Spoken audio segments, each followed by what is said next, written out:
ಮಡಿಕೇರಿಯಲ್ಲೊಂದು ಭೀಕರ ಅಪಘಾತ ಪ್ರಕರಣ ವರದಿಯಾಗಿದೆ. ಆ ಸಂಬಂಧಿತವಾಗಿ ಬ್ರೇಕಿಂಗ್ ನ್ಯೂಸ್ ಬರ್ತಾ ಇದೆ.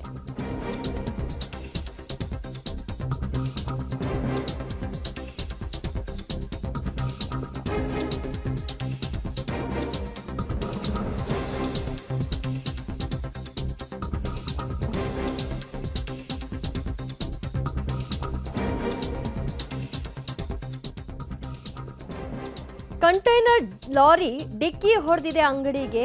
ಇದು ಮಡಿಕೇರಿಯಲ್ಲಿ ಆಗಿರುವಂತಹ ಭೀಕರ ಅಪಘಾತ ದೃಶ್ಯದಲ್ಲಿ ಗಮನಿಸ್ತಾ ಇದ್ರಿ. ಕಂಟೈನರ್ ಲಾರಿ ಯಾವ ರೀತಿಯಾಗಿ ನುಗ್ಗಿದೆ ಆ ಒಂದು ಅಂಗಡಿಗೆ ಅಂತ. ಎಣ್ಣೆ ಹೊಡೆದು ಲಾರಿ ಚಾಲಕ ಚಾಲನೆಯನ್ನ ಮಾಡಿದ್ದೇ ಈ ಒಂದು ಅವಘಡಕ್ಕೆ ಕಾರಣ ಅಂತ ಮೇಲ್ನೋಟಕ್ಕೆ ಗೊತ್ತಾಗ್ತಾ ಇದೆ. ಮಡಿಕೇರಿಯಲ್ಲಾಗಿರುವಂತಹ ಭೀಕರ ಅಪಘಾತ ಹಿನ್ನೆಲೆಯಲ್ಲಿ ಕೆಲ ಕಾಲ ಅಲ್ಲಿ ವಾಹನ ದಟ್ಟಣೆ ಕೂಡ ಉಂಟಾಗಿತ್ತು. ಸುಂಟಿಕೊಪ್ಪ ಕುಶಾಲ್ ನಗರದಲ್ಲಿ ಈ ದೃಶ್ಯ ಕಂಡುಬಂದಿದೆ. ಕಂಟೈನರ್ ಲಾರಿಗೆ ಡಿಕ್ಕಿ ಹೊಡೆದಂತಹ ರಭಸಕ್ಕೆ ಅಂಗಡಿಗೆ ಹೋಗಿ ಲಾರಿಯೊಂದು ನುಗ್ಗಿರುವಂತಹ ದೃಶ್ಯ ಇದು.